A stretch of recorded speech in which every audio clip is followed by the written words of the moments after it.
Welcome to Modern Education, the show that dives into all things relevant to learning. Modern Education has a guest each week for an in-depth conversation about some aspects of teaching and learning. Join the host of Modern Education, Benjamin S. Woodford, as we continue to evolve the important topics for effective learning today. We will unpack the ways community members, students, teachers, parents, and researchers approach learning in all its forms. And now, introducing the host of Modern Education, Benjamin S. Woodford. Welcome to Modern Education. This is your host, Ben Woodford, back with another show. I have in the studio today Jesse Grossman. Jesse Grossman is a Freemason. He's here to tell us a little bit about Freemasonry. He has been in Freemason magazine. He's a teacher in Masonic education. He's also a talented musician and a multi-talented guy in general. I'm going to bring him on the mic now and say hello, and we're going to get the show started. Hey, how's it going, everybody? Thank you for the warm introduction there, Ben. I appreciate your time and look forward to seeing what else comes on the show next, and glad to be a part of it. Oh, absolutely. It's my pleasure to have you here, Jesse. So I just wanted to get us started by telling people a little bit about your story, how you got involved in Freemasonry, maybe the steps that got you interested and then initiated, and how that all went down. Of course. I would start by saying I'm a very skeptical and curious person. I've always approached things like spirituality and religion in a very analytical way, trying to kind of dissect the essence of what this really is. What was the purpose? What are we doing here? And that sort of thing. And in the process, of course, whenever you run into any important figure, almost it seems like in history, there seems to be this crossing line of Masonry. And as I started to dive deeper into both my, musical heroes, my favorite athletes, my favorite writers, you just keep finding these breadcrumbs that are left. And of course, none of them back then would ever admit that they were a Freemason, because I think... Secret society. Of course. And, and that's actually not true, because we hold buildings in every major city. We badge our emblem on things. And we're, of course, very advantageous of helping the community. So, I can understand that demeanor. And of course, I even did too. And, it takes a lot. You have to kind of take your own first step into this on your own. I mean, nobody can really push you into Freemasonry. I know when I first thought about Freemasonry, I always thought like The Simpsons, like the Stonecutter episode, and you get these secret privileges and passwords. Robes and such, right? Of course. But, as I looked deeper, I finally found a family member, actually indirect family member, my children's mother's grandfather. His name was Eldon Fizell. And I met him in his 80s, and he was a very eccentric guy, really liked everything he had to say. I loved his demeanor, very calm, very sure about himself. And I would go and visit him and just kind of talk with him at the old folks' home, kind of get a sense of who he was, because I guess he had some great stories, huh? He did, and of course one day as I got a little comfortable with him, Kristen had told me that, my grandfather's a Freemason, and so was my father, and here I go, I don't got anyone in my family that's a Freemason, what is this whole thing? So one day I got the gusto, and Eldon, are you a Freemason? And he said, well, I am. And then, of course, we're not, everything gets kind of silent for a minute. And then I kind of asked a little more. And then I would get excited. Next time I would go to see him, I was already ready with questions. Right. And by maybe like the third time I had mentioned interest in it, he mentioned, I really think that you have the character, for Masonry, but it's something you have to do.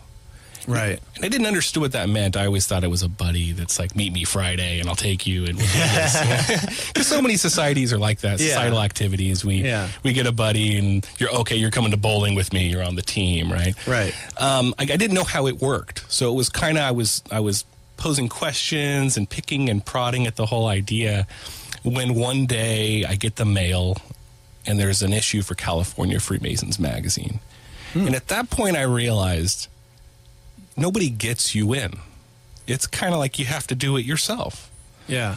And so I contacted the local lodge, as I was told, that what you do. And in the process, they invite you to a dinner. They have a once-a-month dinner.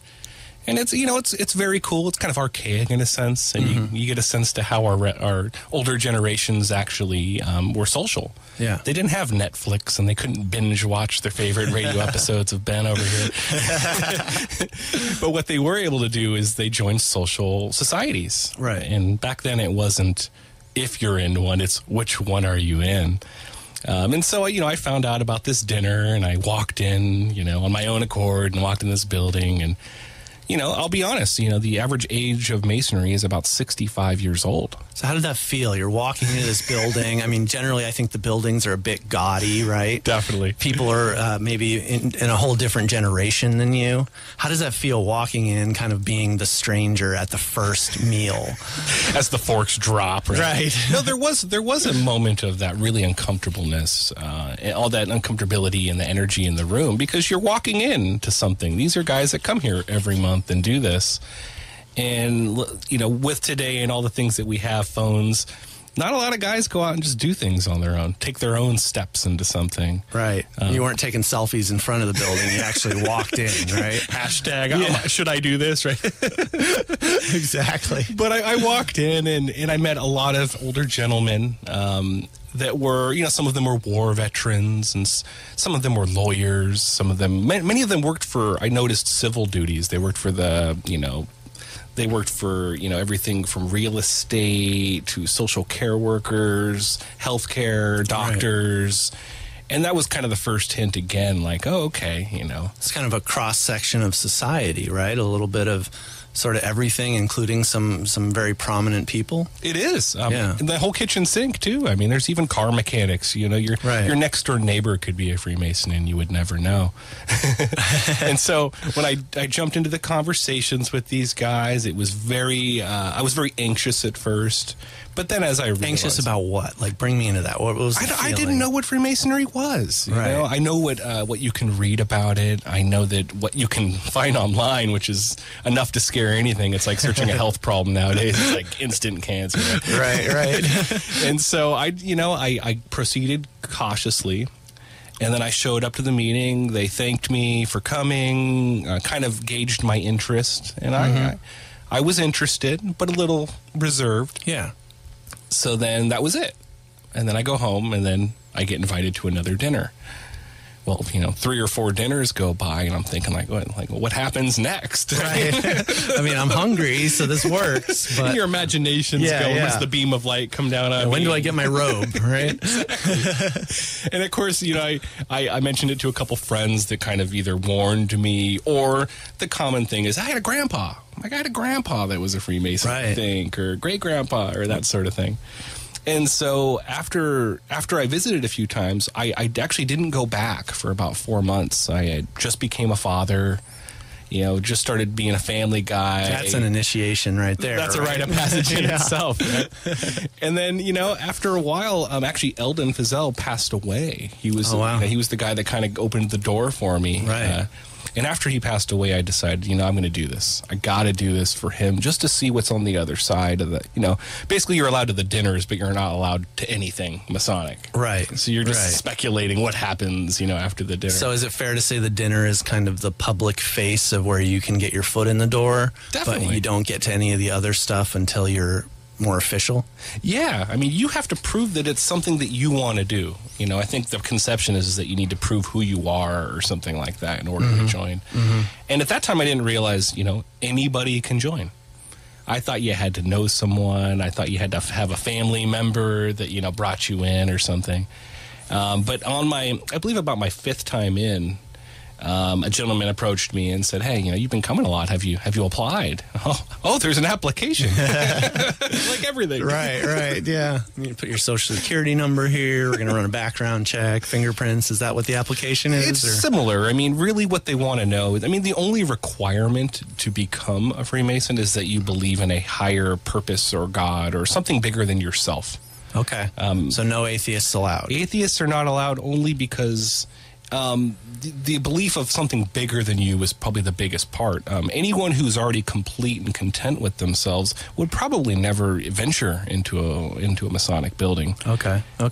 You know, some believe, I think a lot of old philosophers would say that there comes a time in every man's life when they want to kind of pull back the curtain of life and really understand what they're doing here. What's the bigger purpose? You know, for some guys, it's in their older age. I've got the house, I got the car, the kids are gone to school. What next? Yeah. And some it's kind guys, of the urge to duplicate yourself or to share your life learning with the rest of the world, that kind of stuff. Yeah. You know, you're scraping the surface. You're wondering, what is all this all about? And, you know, once I finally got the application filled out, and you have to get a few signers, and everyone's always eager to sign for you. Okay. Because once I realized that it's a gift to yourself, it's this passing of a baton. It's kind of man's gift to mankind. And it wasn't what I thought it was. I'll be flat out honest. Okay. But it ended up kind of being what I thought it was going to be in the end. Wow. But it took kind of a while to understand that. Yeah. You know, every Mason gets something different from it. Some guys just love the historical aspect. I mean, for example, you have to learn things and memorize things, and they're of pretty much the same as everyone who's ever been one. Oh, wow. So there's this sort of legacy of memorization of certain passages, I'm imagining, that have been handed down for at least a couple 300 years or more. Definitely. The original charges, they say, come from like the 1500s. Okay. And when it was considered kind of the royal art, as they would call it. Long before that, it was of the peasants. This was our way of understanding who we were and not letting any one particular religious view dominate. So it sounds very accepting of all different types of religious faiths, but at the same time putting a stipulation that is an important piece of the puzzle. Exactly. I mean, again, it's just a belief in something bigger than yourself. Now, in the U.S., the typical, book that's used is the Holy Bible. And I think that kind of either gets people wanting to join Masonry, or it might push them away. Right. But that's really just because it was based on, at the time of the Constitution, and of course our Constitution is very Holy Bible driven as far as its wording and ethics. Right. Yeah. Well, I mean, the whole country was sort of founded around this like religious movement and change and all that kind of thing. So there's definitely those roots in every part of this country. Definitely. Yeah. And when you look at, who the Masons were, and the original U.S. Masons, they were the original presidents, and their whole fear was that religion would take over everything. And I don't want anyone to take that wrong, because religion is a great thing in itself. But unfortunately, in every historical example, there's the other side of it of, one person claiming connection with God, and therefore I'm in charge. And then you see this, chain effect that happens in country after country. Right. It's sort of the sensational leader using the license of religion to sort of write their own check, so to speak. Definitely. And it sounds like this organization has a much more egalitarian view of which religion is not important as much as, and each person maybe is not. I don't know if that's true or not. No, you're 100% correct. In fact, we had a new brother that came in with Lodge. I'm with Luther Burbank, Lodge 57. If that gives you a clue, Luther Burbank was a brother. Okay. And a lot of the sciences that he got and what he discovered in himself led to some very big discoveries for Sonoma County. Yeah, very cool. So we touched on this a little bit, but Freemasons are not a secret society. I mean, clearly you wouldn't be here talking to me about it if it was, right? Last night was actually our stated meeting, and I mentioned being here, and I was curious what guys might say. But, I get a lot of support from both the older gentlemen that want more quality versus quantity, but also the young guys as well really support me, because they realize that as long as it remains this concept of a secret society, it's gonna go away, and it would be a sad thing to see something so big and beautiful go away. Now, don't get me wrong, we're still very healthy. We have many members, but as I mentioned, the average age is about 65. So So that will naturally time out as nature dictates, right? Exactly. You know, Yeah. we live in an era of WikiLeaks and everything's on the table. So things like this tend to get looked at and scoffed at. Yeah, you know? well, the information age is sort of making information available. So I can imagine a society that tries to stay secret in an age of information is sort of shooting themselves in the foot if they hold to that. Yeah, and I think that, you know, if someone, it's kind of like wisdom versus knowledge, you know, like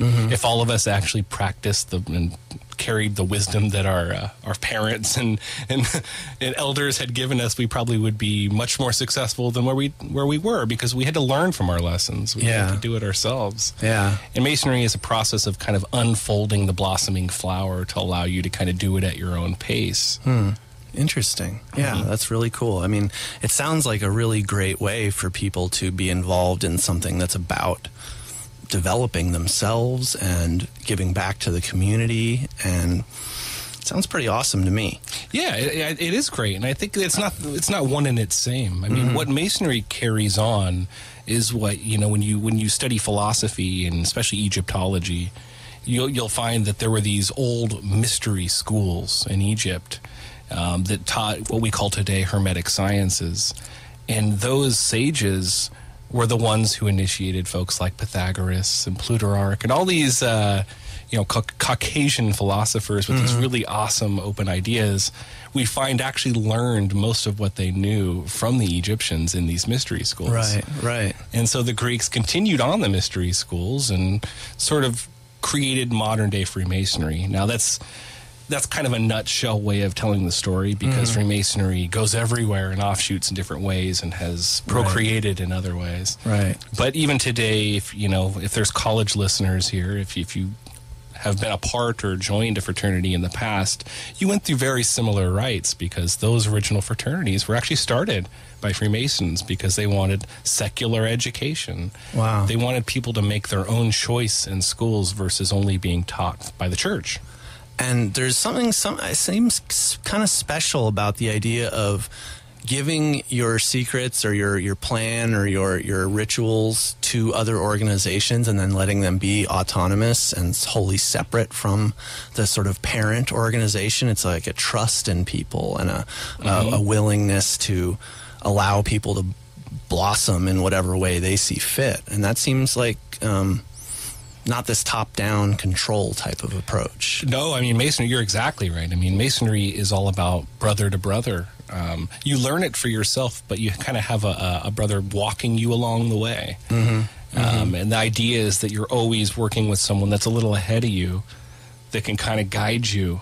But then again, it's your own quest. So there's a mentorship element to it as well. Definitely. So do you have a mentor or more than one mentor? I have plenty of mentors through the years. And, Masonry practices very communal aspects where they're all about brotherly love and charity and relief. And that's really what it's all about. Now, underneath all that, there's a lot of really interesting Hermetic sciences and things that got some of the forefathers of today of science and things kind of cooking.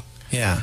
But really, the whole idea of doing this sort of thing was to help mankind. It was never a, on your own kind of thing. The whole idea is if you're furthering science, you're furthering it for cures. You're furthering it to help everybody. Right. Wow. Yeah. So I don't know if you're able to give me the exact wording for this question or not, but maybe if you have to do a little hand waving and dance around it, is there a mission statement or a purpose statement for the Freemasons or for your chapter or your lodge specifically? There is. I think the kind of the tagline that's kind of gone around through the years is to make good men better men. We have an allegory of different symbols and things that cut to the heart of you and to the essence of you. I mean, language is so silly in some ways because we can talk ourselves into circles, whereas symbols really cut to the core of us. If I say the word death, for example, we're kind of numb to that in today's society. But if I show you skull and crossbones or a coffin, something hits you in the core. I think I felt it, actually. Right? Yeah. You know what I mean? And so in teaching people in symbolism, you cut so much deeper. It's kind of like I believe in Asian characters, there's a story in every letter. Right. There's sort of pictures in themselves. so that you're not just spelling a word with letters to create a sentence. You're actually like painting a picture in a series of events to convey an emotion. Right. Right. And that's what Masonry tries to do. Is it the first to do it? No. And we definitely robbed that from the Egyptians, I'm sure. Right. Well, that's progress, right? We take what's been done and keep doing it a little better, hopefully. Exactly. Yeah. It's that baton that we keep passing. Right. And I think in the early days, maybe 1700s or before or shortly after, a lot of the members couldn't read. Yeah. Right? So it was actually a way of facilitating communication and something written that had meaning, just people who didn't necessarily have harnessed the written word. Yeah, that's a great point. I mean, a lot of early Masons, they say, signed their name with an X because they didn't know how to write. Right. Right. So that's a really good point. Yeah. And okay, so you got in, right? You filled out the application, you got sponsored. What now? Okay, so what happens after that is that you basically go through the first initiation as a Mason. And if it's done right, or if the individual's really ready for this, it just it kind of like, how would they say, kind of blows your mind in a good way. I've read more books in the last 6 years than I have in my entire life, and I have a stack waiting just to continue reading. The never-ending reading list, right? And that goes with anyone who finds something passionate that they really like. But something like a bomb went off in me, and I couldn't consume enough of every type of education. I went back and brushed up on mathematics. I brushed up on science again. Right. And in each time looking for more truths to discover things. And I think college students are doing this, depending on what they're majoring in. They're reading everything they can. They're scratching every kind of surface just until that light dings and more greater understanding happens. You might be surprised, honestly. I don't think that is happening in colleges nearly as much as it should be. I think college is set up to try to bring that out in people. But sadly, I don't think it does a very good job of it. And I think most people would agree you don't come out of college learned necessarily, and a lot of people don't see it as, I finished college, now it's time to start a life of learning. They go, I had to finish college, now it's time to find a job and spend my evenings in front of the TV on the couch. Start paying back those loans, right? Right, exactly. And it's sad because our goal with education should be to make lifelong learners that enjoy and appreciate learning, which it sounds like you've come across that preference, which I think every good, thoughtful person will if they're trying, right? True. And I can tell you my own personal experience. Before I came back to college a year ago, I was reading a book a day almost.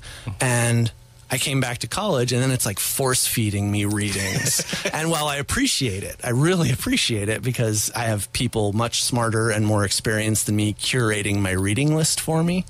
And in some ways, it's like sort of saps the natural curiosity because someone's handing you a curated list of what to read, and then you're not digging through 100 books trying to find the secrets, right? And I think that at some level, humans love that. Yeah, I mean, it's funny because when you look back at a lot of, there's a lot of bestsellers, Holy Grail, Holy Blood, and all these things. And I think that, as long as it gets people to open up books and to really, I would say more or less critical think, do more critical thinking and deeper thoughts into what they know and why they think they know it. Right. Because before I walked into the Masonic Lodge, I had my own preconceived notions of what I thought it could be. And now I find myself on radio shows like this, granted. No, I mean, I for example, last week, and I just finished the highest degree that you can get.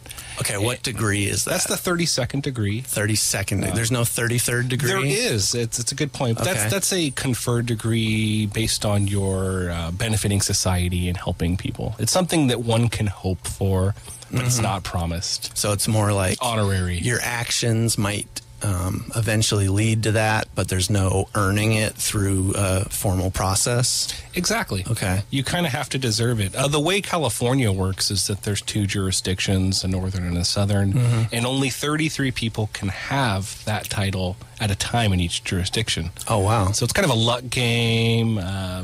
Someone keeps living that's held that title. Right. XAU. So right. it's more of an honorary thing. One kind of hopes when they get involved. So 33 It's 2 degrees. Let's just talk about that, right? I'm going to give you the 3rd degree about this for a minute. Okay? That's where it came from, right? right, exactly. So we're talking about initiation, I'm guessing is the 1st degree. Is that right? Yeah, it sure is. And it's actually, the initiation of anything. A lot of Greek fraternities have an early initiation to kind of join the brethren or the sorority, that they're one with you. That 1st degree is the most important degree. Because if you never get that one, you'll never get any others, right? Yeah. Is there a deep meaning to why it's the most important? Yeah, because of the symbolism that's given to you on the surface when you first get it, you're like, oh, okay, well, when do I learn more? When do I get to learn more? And then as you kind of go through all the way, it's like anything, you come back round circle and you realize, like, everything was in that first one. Wow. But I was so pompous and I wanted to skate through it. Right. You probably studied every night thinking you were going to get there faster, and it really took time and reflection, right? That's a good point, because in fact, they used to be just 1 degree. Oh, wow. One gentleman who got involved, in the 1800s would probably go through this whole process in a day. Wow. One would say it's probably a little too rushed, and I think obviously looking back on it, they figured that out, and that's why they added more degrees. But there was traditionally 1 degree. It encompasses today's 3 degrees. And that 1st degree really sets the pace if it's done right. I've seen brothers come in for that 1st degree that didn't take it seriously, and you'll never see them again. Because they didn't really get the gist of what was happening, or didn't give it a chance to really get the gist. Right. So it's almost like you get out of it what you put into it. Like anything, right? Yeah. I mean, someone can show you the mysteries of the universe, and if you're just looking for a piece of bubble gum, that won't mean much to you, and you'll be disappointed, right? Or like, for example, if you talk to an older sage or mystic, and they said God is everywhere, you're like, thank you, but that doesn't answer my question. And years later, you might become a quantum physicist and realize, oh, he is everywhere, or it is everywhere, or this verb is everywhere, process is everywhere, how you want to look at it. Yeah, and it's like it only becomes as meaningful as you are ready for the answer to have meaning, so to speak. That's an old prophecy, right? When you're ready for the answer, it will come. Yeah. And we're always so eager to get the answer now that we can't let our subconscious find the answer in its spare time until we're ready. Yeah, absolutely. So, okay, I want to step back a little bit here. So it's clear that this is not a secret society because you're here talking to me. Of course. And you're able and willing to share ideas about it. But there is still an element of secrecy, right? There are certain things that go on that other people aren't allowed to see or be a part of until they've joined. Yeah, and it's all degree-based. So if you're a 1st degree Mason, or what they call the entered apprentice, you are only allowed to see other 1st degree initiations. And or stated meetings, which is like I'll be honest, more of our boring meetings of are we going to pay the bills kind of thing, or are we not? I'm sure any Rotary Club or any other kind of council person would understand that. But then once you show that you're interested, after that 1st degree, you're assigned a coach, and that coach becomes kind of like your buddy system. He's both there to teach you the lectures of that degree, which you actually have to memorize. Okay. And then he's also there to kind of make sure that you're still going to do it. How many of us get involved in things without a buddy calling us every Friday, hey, you going to show up or not? We kind of need that in the early stages before we create that habit and change. Yeah, until you've got like an investment in this process, you got somebody to help guide you, it sounds like. Yeah, kind of like bumper bullying, Keep the bumpers till I can get it to the end of the lane. Right, because after, it's like any good habit. It's like working out or something. Once you continue to do it for a few months, next thing you know, it just becomes part of your routine. Right. And what you're memorizing is a portion of information that you experienced. So you become the teacher in that 1st degree for the next person. Oh, so it's like having a college professor that stays 1 grade ahead of you and is constantly learning with you. Yeah. I mean, I think as a teacher, I had days like that where I'm like, okay, I learned this last night. We're going to learn it together today, right? Exactly. Not everything. Not usually, right?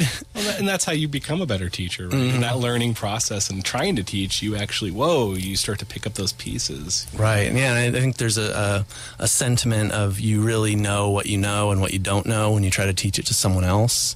right? And so it always deepens your knowledge to try to bring somebody else into a concept or an idea and really own it for themselves. You have to come at it from all these different ways and think about it more different in different light, right? Yeah, you're exactly right. And I think that's why Masonry uses a lot of different symbols. Some symbols are going to cut to some other people more so than others. Some people have their own religious background too, so they're going to associate things differently than others. Yeah, and that's like all of us, right? When we see something, we see it through the eyes of our past, and we see it through our experience, and we see it through our own sort of lens of the life we've lived, right? And there's no way around that. Experience. Yeah. Okay, so you mentioned symbols, and I wanted to talk about that. Yeah. It's on my list of questions, right? Of course. So I think the most famous Mason symbol is like the square and the compass, right? Yeah, definitely. And that is the one that, you see in movies, and that people have the pins, and it's on buildings and all of that. Can you explain that symbol? I can explain it to some degree. I mean, I think, I want to be careful about how I explain it, because I definitely don't want to give away anything that's not secretive, but just it's part of the fraternity to hold on to it. Right. But it is our badge. I mean, we wear it on shirts and hats and lapels. And really what it encompasses is community. Measuring really is what it is. And everyone's seen those old alchemical drawings of a guy with a compass on the ground. One of my favorite depictions would be School of Athens, the famous painting. When you begin to look in detail, you'll start to see that close-up. And that kind of comes from the doctrine that man's job is to measure and to understand his world. And the reason we measure to understand our world is so that we can kill fear. Masonry is all about shedding light on darkness. And think about everything that we've been scared of throughout our lives, from being children to adults. Think about how much of that we shine light on. Right. Like, I'm not scared to drive after I've driven a few times. Yeah. I'm not scared of the dark once I know what's there. Yeah. And I think that there's so much stigma to that it's really Masonry's job to eliminate fear in individuals for good. I've heard it said, I can't remember, I wish I could quote the person appropriately, but I've heard something along the lines said of, you either work through love or fear, and that's it. Every motivation you have is attached to one of those kind of emotional anchors, right? And so, do you think... you're hitting it on the head. You're hitting it on we're all about brotherly love. I mean, that's really what it's about. And if you've ever met someone who says that they're a Mason and doesn't speak from the heart, they didn't get the lessons. Right. And this is true with any sodality. Not everyone is going to follow it exactly the way they should. And do people ever get kicked out of the Masons? That's a good example. And I'll give I think it was about 2 years ago. Every month we get a communications from the Grand Lodge. We're as organized as the government, right? Where's the Grand Lodge? Grand Lodge here is San Francisco. Okay. All right. That's the Grand Lodge for San Francisco. Every state has a Grand Lodge. It has subsequent smaller lodges like mine as well. Yeah. And we're all just kind of we're representatives of the main lodge. Right. Okay. So I think I distracted you there. So we were talking about, can you be kicked out or ejected from the Freemasons, and what would that take? I'll give you an actual example. 2 years ago, from these annual communications, we learned of a lodge in South United States. I don't have the lodge's name, but I don't think it's important. Yeah.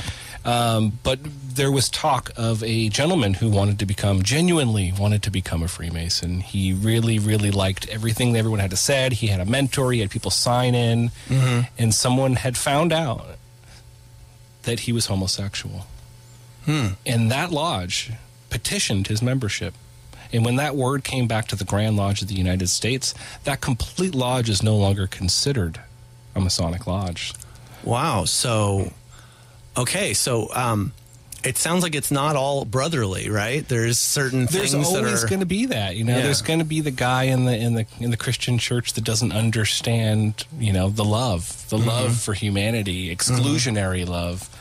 And for me, being a brand newer Mason, seeing the fact that we would disband a lodge for this reason made me very proud. It made me realize that we're coming into the century here where that lodge is no longer considered a Freemason lodge because of their decision that wasn't a Masonic decision.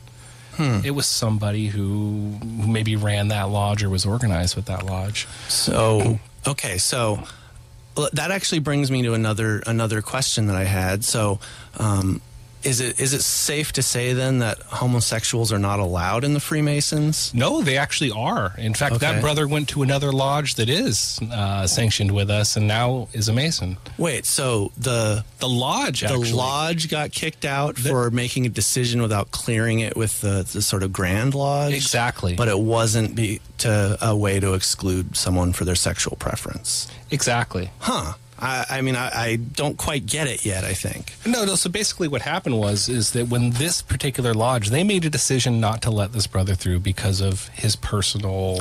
Oh, okay. I think I misheard you. Yeah, okay. no, and so when our Grand Lodge found out about this, they got cut. That particular lodge had been a lodge for over, I believe, almost 300 years. Wow. They're no longer a lodge because Masons are about accepting each other for who we are.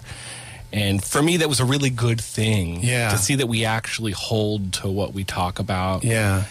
What about women? Are women allowed to be Freemasons? That's a good question. In the U.S., our particular, what we're called the ancient and accepted Freemasons, no. But in Europe, there are actual women Freemason groups. I did hear about one in Southern California that opened up. And we're at the age where all this is going to change. Yeah. And I welcome it. And I think the London Lodge that has women in Freemasonry have really gotten a lot out of it because you get that other perspective, and who more to speak on the aspect of love than someone who can give life, you know? Yeah, absolutely. Okay. And are there any other stipulations or sort of people who are encouraged more than others or discouraged? You know, that it's funny because all this is coming to head. You know, I had a gentleman that came into one of our stated meetings not long ago who had a gender reassignment. It was really curious, like, now that I'm a man, can I join? And to be honest, I didn't have the answer to the question because we're just kind of at that paradox right now where not everything has changed as fast as society has pushed it to change. Now, that being said, I have no doubt that my own personal lodge would accept him into our group. Okay. Yeah, and that actually pretty much answered my next question. What about someone who changed their sex? Could they be considered a man now and get in? And it sounds like it sounds possible, at least, right? Very possible. And I can say that there are many brothers within the society that, you know, are homosexual and whatnot. And it wouldn't, and it shouldn't bug anyone. You know, why? Why should it, you know? Yeah. Well, that's a great segue to the next question. So I've heard stories of people in war being Freemasons, meeting a Freemason on the other side of the battlefield and helping each other out in the middle of the war because they recognize this brotherhood as being a higher purpose than their sort of immediate battle needs. Yeah, no, that's actually a true story. It happens throughout history. Okay. Because Masonry cuts through politics. Yeah. And so there's been examples in World War I, World War II, where, let's say, a German, you know, troop might come across some American men. And yes, we have certain signs and handshakes and things just to let each other know who we are.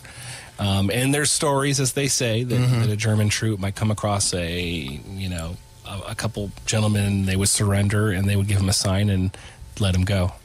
You know, I can't speak personally about any of that. But it obviously happens. But it's not really supposed to be used to take advantage of any situation.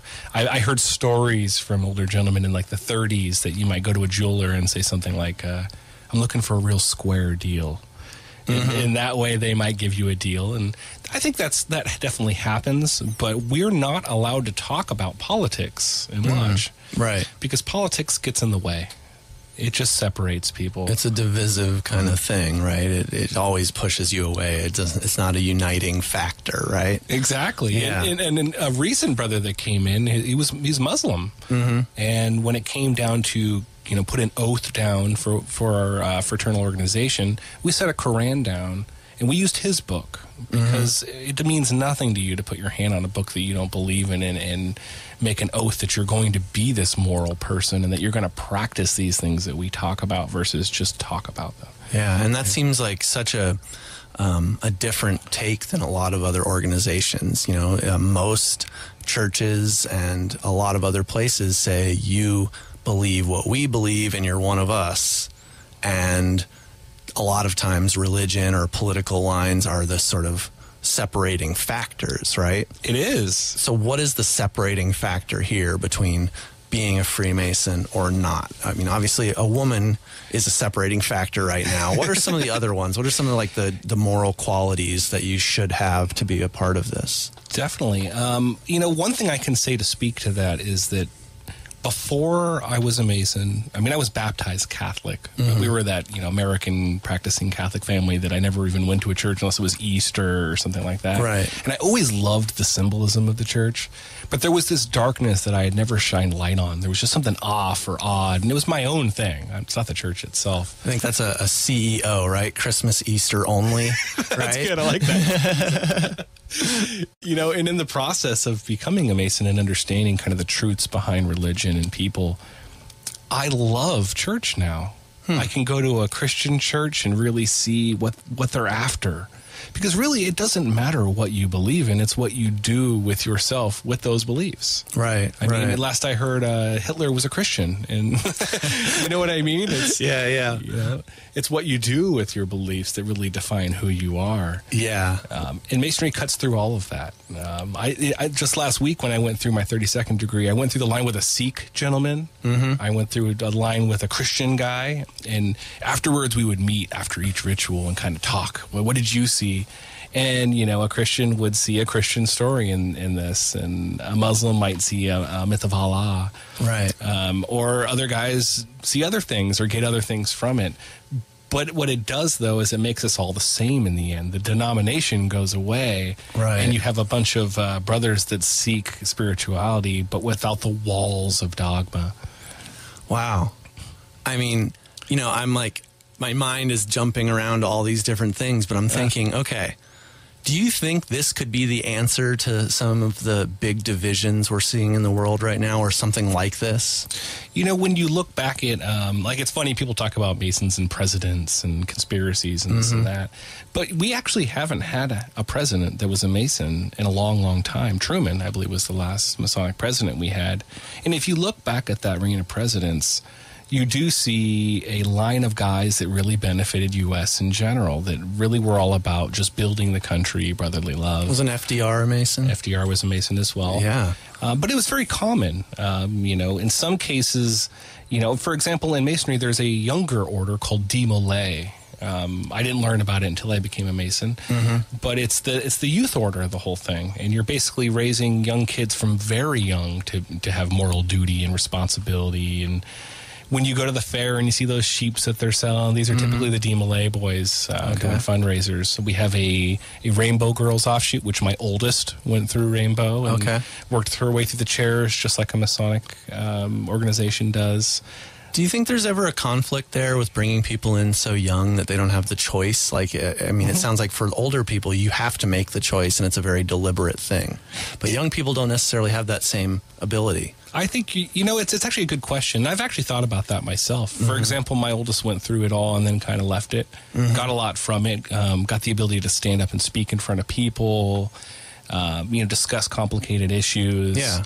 But no, I mean, left and never really came back, but got something from it. You're right, though. I think that's our wanting to push wisdom onto people that need to learn and experience. Right. And we, as a parent myself, I do it all the time, right? Don't do this. If you do this, this is going to happen.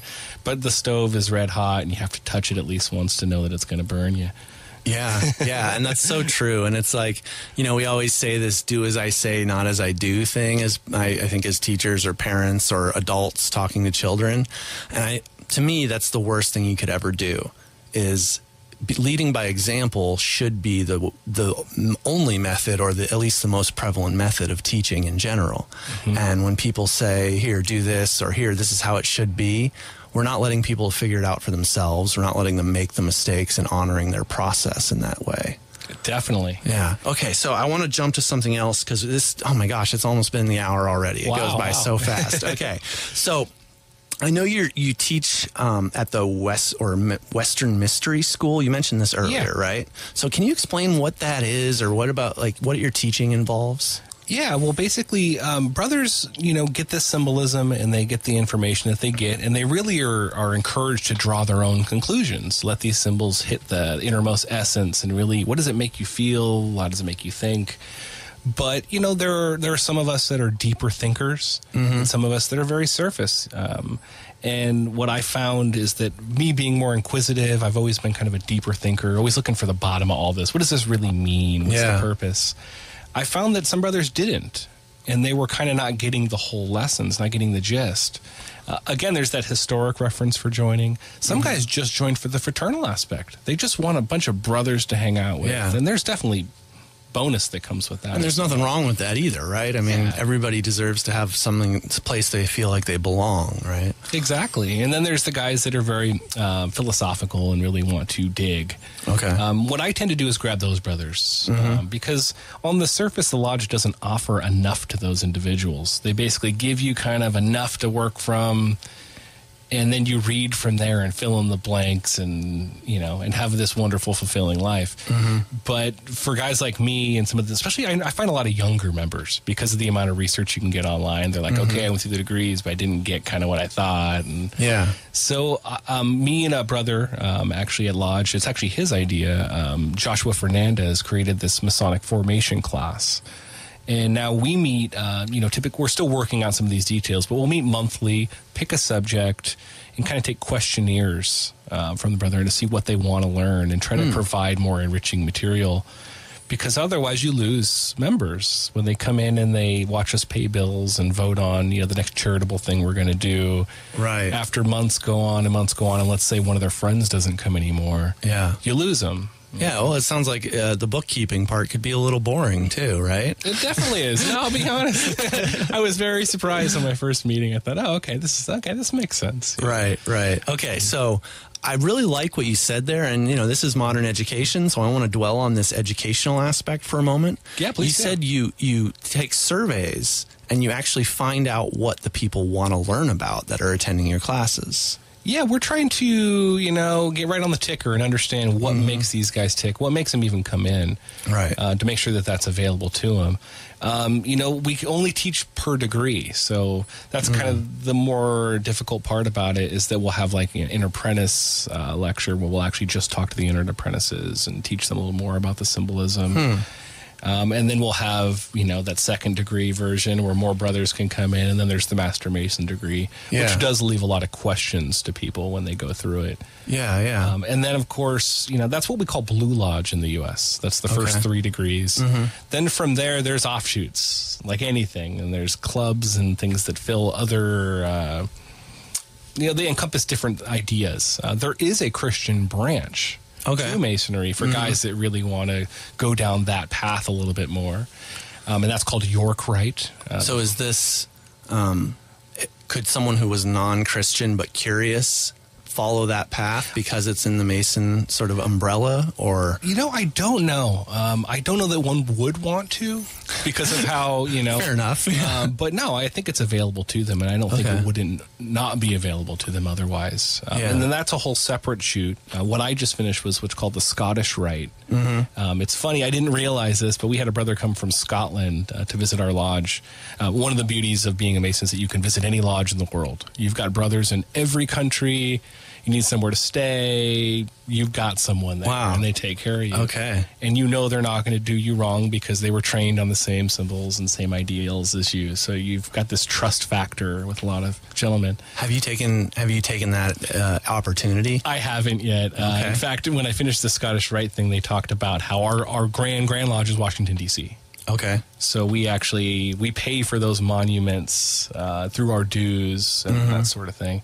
But when I talked to the Scottish gentleman, I said, Scotland, Masonry. He goes, Scotland, what do you say? Masonry is older than whiskey in Scotland. And that's when I just went, whoa, blew my mind. I had no idea that it was alive for so many years out there. Right. So I want us to touch back on this Grand Lodge, right? So the American, highest Grand Lodge is in Washington, D.C. For Scottish Rite, correct. Okay, so is Scottish Rite sort of always the 32nd degree? Yes, whenever someone talks about 32nd, 33rd, all that kind of thing, they're talking about specifically Scottish Rite. Rite Masonry. Okay. And that particular style is very ecumentary, and it doesn't delineate to one faith at all. Okay. So the deeper, I wouldn't say the deeper, but guys that want to dig a little bit more and lift the surface, you're definitely going to find a lot of them in Scottish Rite. Whereas guys that really hold on to the Christian mythology and the history, you're going to find a lot more of those guys in York Rite. But we all share that Blue Lodge commonality of brotherly love. So we should all be encompassing in all these views if we're learning it correctly. Very, very, very cool stuff. I'm excited about this, and I'm just learning about it. But, okay, so are there ever conventions or, like, get-togethers for, whole regions or the whole country and things like that? I mean, I would go to, like, education conferences. In fact, right? Last week when I went through these degrees, it was very special for Oakland, California specifically, because we had all of California lodges come together to put this on. And for example, most guys only get 5 of the 32 degrees, and the rest are orally conferred to them in classroom. I was one of a lucky group of 100 guys, first time since 1945. So I like to think it's kind of getting a comeback. And brothers, I met a lot of young guys there that were really hungry. And so I'm sort of seeing a third wind kind of happen with Masonry in the States. Very, very cool. Yeah, I think if my numbers are off, I don't know, but I've read that there was a large decline. It used to be something like 4 million members, and now it's somewhere below 2. Yeah, we've got a lot of work to do. Again, we're still, quality over quantity. Right. But you're exactly right. I mean, the average age being 65 at my own lodge, a lot of us young guys are getting together. We're using social media. We're using things that would kind of been unheard of for Masonry to use, not to sell it, because, again, it's something you have to take a step yourself. Otherwise, you'll never get anything out of it. Right. But we do want to, for example, have, you inviting me here for this show is great for that, because I hope that I shed some light on some of, darkness that they saw or heard about when it comes to it. Right. I learned that when I joined, everything I learned was very different than everything everybody told me about it, like so many things. Yeah, and it's probably one of those things where you never know until you're in it, right? Exactly. And it's people will tell you all kinds of things. You could read the horror stories on blogs online, or the great stories in the same fashion, right? Or a common comment I'll get is, well, you don't know because you're not a 32nd degree. And having obtained the title, I can tell you, I know. There's no conspiracy behind anything, other than a lot of really good, notable people in history have found their light in the lodge.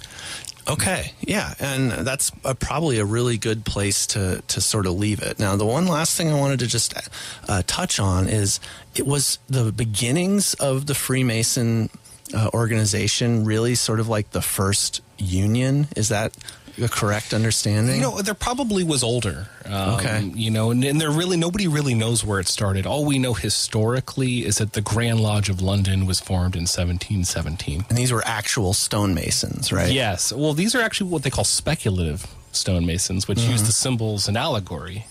Whereas the original Masons were stone workers. Right. And yes, you're right. Back then there was no life insurance policies, and the idea of being with a bunch of men that could take care of your kids after you passed away, and more importantly, your widow. Masons are really big on helping widows. Wow. Because they, their husband was a brother, and it's our obligation to take care of children. Yeah. Which, we have organizations that branch off us, like the Shriners, which I'm sure everyone is familiar with. We donate millions of dollars to kids. And we're constantly trying to find ways to throw money at problems. One of the biggest things Masons pay money towards is equal opportunity for education. Wow. That is the hugest thing. It's something we believe that anyone who wants to learn should be able to learn.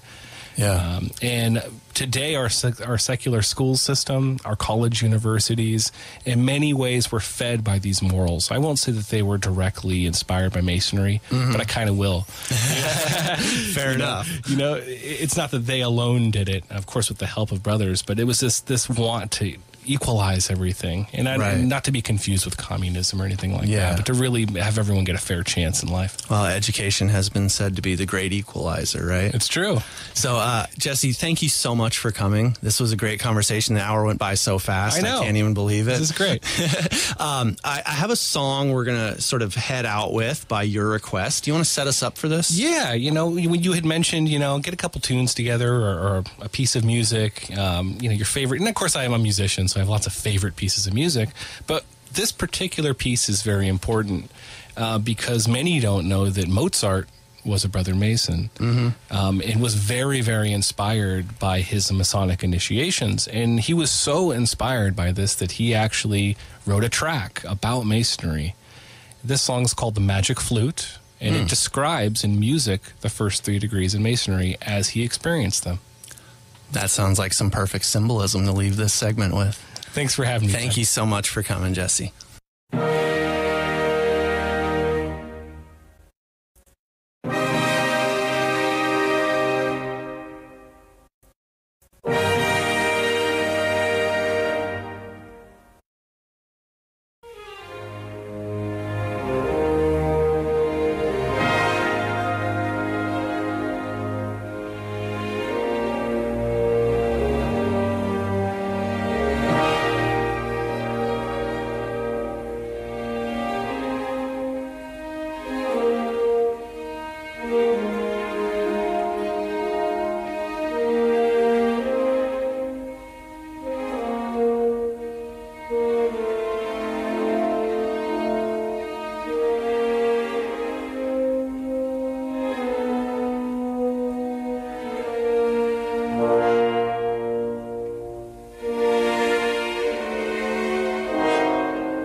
thank you for joining me today on Modern Education. I'm the host, Ben Woodford. I'll be signing off, and this is KZSU 90.1 Stanford. Thank you for joining us for this week's episode. To revisit the content from today's show or hear previous episodes, you can find us on YouTube and Facebook by searching for Modern Education. Make sure to come back next week as we continue the conversation and visit new topics connected to learning in all its modern form. The show is written, produced, and hosted by Benjamin S. Woodford. I'm the announcer, Darlene Franklin, and this has been a production of 90.1 KZSU Stanford. See you next week for more Modern Education.